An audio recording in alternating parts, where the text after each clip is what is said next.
So I've got Joe Norris from Get Your Tips Out, and today's video is who is going to be the champion trainer at Cheltenham Festival 2024. Does that question actually need answering then, does it? I mean, Willie Mullins is going to absolutely cruise to victory in this. I think I've just got the betting up here. He's 1-6 to be top trainer. I mean, you're better off doing the Mullins Townend double, which is 1-2, than backing Mullins on his own. Because if Mullins wins it, he'll win it with Townend. I mean, we've had a little discussion, haven't we, about without Mullins market. So, so the next question is, without Mullins, who's the top trainer? This, for me, is my banker bet of the festival. Okay, so in this market, you got Gordon Elliott 4-6 favourite, and then you got Nicky Henderson 7-4, and then I think you can just forget the rest. Now, for me, that to win this, you could actually win this. I think with three, if you have three winners, I think you could win this. 2 winners, I reckon. So this comes down to whether Constitution Hill runs or not, to me, because if he runs, Nicky Henderson could be a bit of value at 7-4 because he's going to lock in that winner straight away. Whereas if he doesn't run, I feel like Gordon Elliott's got the stronger string of horses heading in. I could easily see Gordon Elliott having 2 or 3 winners. So you know, if you put a gun to my head, I'm going Gordon Elliott without Mullins.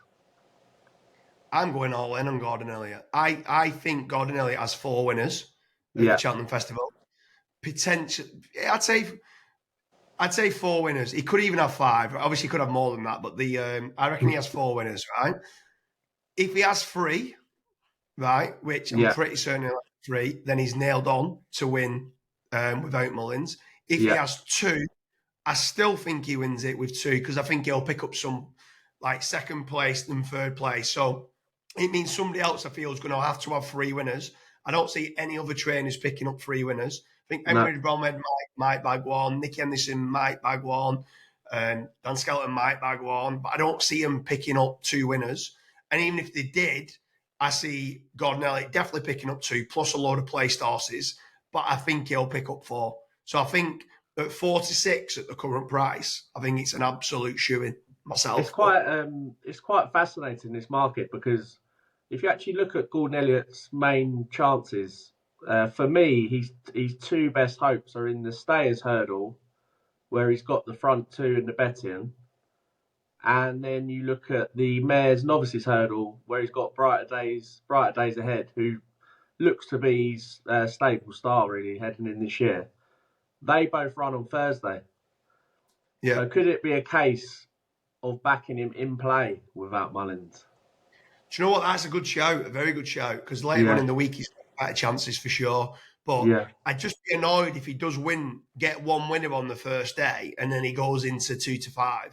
I just see it as the way I'm going to do it is what I already have, is I've lumped on him at the 4-6. Yeah. And if he goes out and goes odds against on the Wednesday or on the Thursday morning, I'll back him again.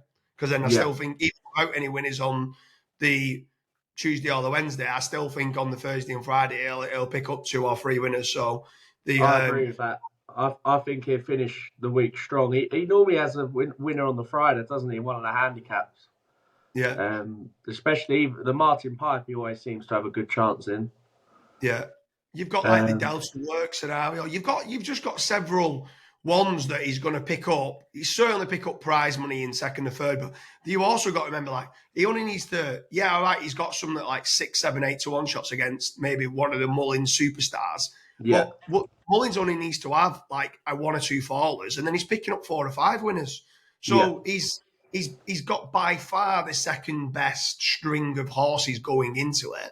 So I just think it should be a 1-3 shot, if I'm being honest. And I think I might have egg on my face when I'm saying this, but I think it's an absolute knocking bet at 4-6.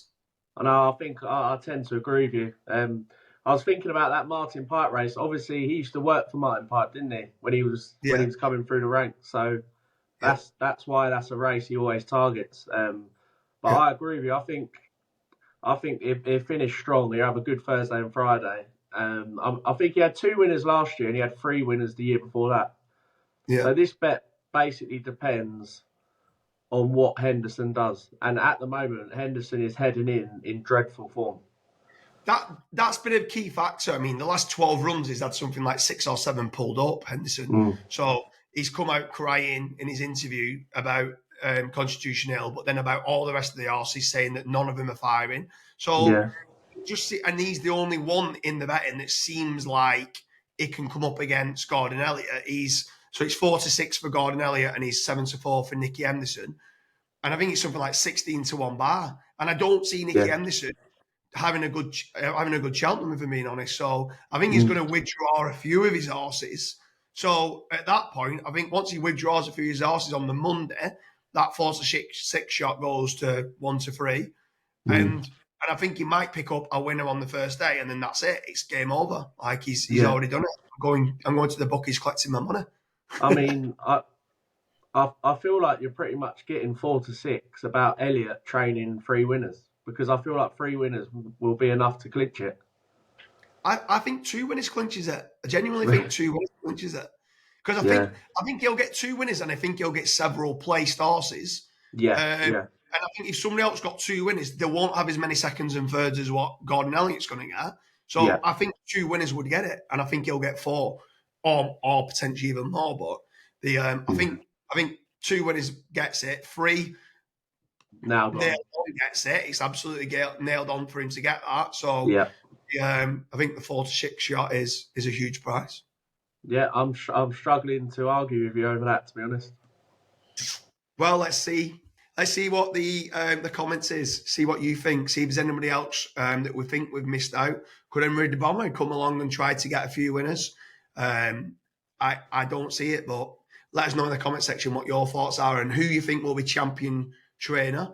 If you don't think, I mean, like some of you might think Gordon, like you might actually beat out Willie Mullins. I don't think he will, like, but I think that's pretty much impossible, to be honest. Yeah.